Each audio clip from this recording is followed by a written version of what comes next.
लोकमत महामॅरेथॉनच्या कोल्हापुरातील 7व्या पर्वातील 4थ्या स्पर्धेत सहभागी होण्यासाठी पहाटेपासून स्पर्धकांनी कोल्हापूर पोलीस कवायत मैदानावर गर्दी केली होती.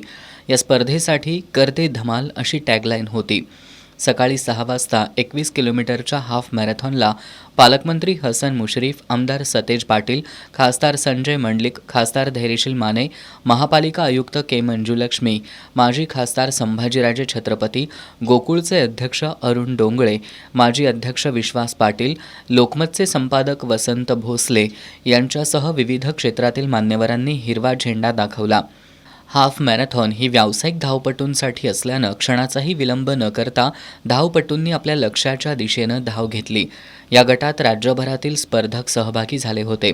यानंतर अर्ध्या तासानं 10 किलोमीटर पॉवर रनना सुरुवात झाली. स्पर्धेतील 5 किलोमीटर फन रन आणि 3 किलोमीटर फॅमिली रनमध्ये मोठ्या संख्येनं स्पर्धकांनी सहभाग घेतला होता.